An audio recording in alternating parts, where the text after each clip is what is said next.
लगता है कि दिल्ली से भागकर पंजाब में छिपने के अरविंद केजरीवाल, मनीष सिसोदिया और सत्येंद्र जैन के दिन अब खत्म हो गए। व्यस्तता का बहाना बनाकर एंटी करप्शन ब्यूरो का सामना करने से बच रहे मनीष सिसोदिया आखिरकार एसीबी के सामने हाजिर हो गए। अब दिल्ली शिक्षा मॉडल के पोस्टर बॉय भ्रष्टाचार निरोधक ब्यूरो ने कक्षा में नहीं बल्कि पूछताछ के कमरे में हाजिरी लगा रहे हैं। लेकिन पूछताछ का ये सिलसिला सिसोदिया तक ही आकर नहीं रुकने वाला। अभी केजरीवाल को भी इस लपेटे में आना है। इसका साफ संकेत दिल्ली की सीएम रेखा गुप्ता ने ये कहकर दे दिया कि जो कर्म किया उसका फल भुगतना पड़ेगा। जो सुनने में तो गीता के श्लोक जैसा लगा, लेकिन राजनीतिक संदर्भ में इसका मतलब सीधा था।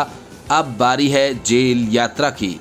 रेखा गुप्ता का हमला सिर्फ सिसोदिया पर नहीं बल्कि पूरे आम आदमी पार्टी पर था। उन्होंने अरविंद केजरीवाल को भी नहीं बख्शा और तंज कसते हुए कहा कि जल्द ही उन्हें पंजाब से दिल्ली लौटना पड़ेगा। यानी मोहाली की मीटिंग छोड़िए, अब तो तिहाड़ की टाइमिंग देखिए। आम आदमी पार्टी हमेशा से अपने शिक्षा मॉडल का ढोल पीटती आई है। हमने क्लासरूम बनाए, बच्चों का भविष्य संवारा वगैरह वगैरह, लेकिन अब वही क्लासरूम घोटाला के क्लासिक केस बनते जा रहे हैं। एसीबी का आरोप है कि जिन कमरों की लागत 5 लाख होनी चाहिए थी, उन्हें 5 गुना में बनाया गया। दिल्ली सरकार की मौजूदा मुख्यमंत्री रेखा गुप्ता ने आम आदमी पार्टी के नेताओं को भगोड़ा तक कह दिया। उन्होंने कहा कि जनता को ऐसा नेता नहीं चाहिए जो जिम्मेदारियों से भागे। बात तो सही है, क्लास छोड़कर भागने वालों को डांट पड़ती है और राज्य छोड़ने की कोशिश करने वालों को नोटिस।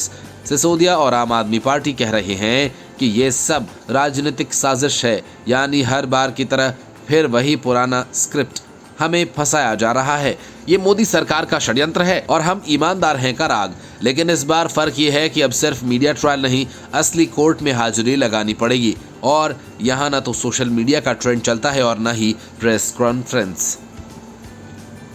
रेखा गुप्ता का दावा यह है कि उनकी सरकार भ्रष्टाचार पर जीरो टॉलरेंस की नीति अपनाए हुए है। वाह, दिल्ली की जनता शायद यही सोच रही होगी कि काश ये नीति कुछ साल पहले भी लागू होती, जब स्कूल में बच्चों से ज्यादा बिल बढ़ रहे थे, जरूरत से ज्यादा दरवाजे, अंधाधुंध पंखे और दीवारों पर सिर्फ आम आदमी पार्टी के पोस्टर्स। अब मामला कोर्ट में जा रहा है और लग रहा है कि आम आदमी पार्टी को जल्द ही गणना करनी पड़ेगी, घोटालों की भी और जनता के भरोसे की भी। इस पूरे तमाशे में सबसे दिलचस्प बात यह है कि जो पार्टी कभी पारदर्शिता का चश्मा पहनकर सत्ता में आई थी, आज वह पारदर्शिता संबंध से आंखें चुरा रही है।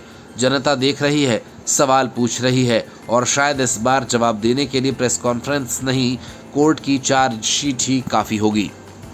Bureau report, news of India.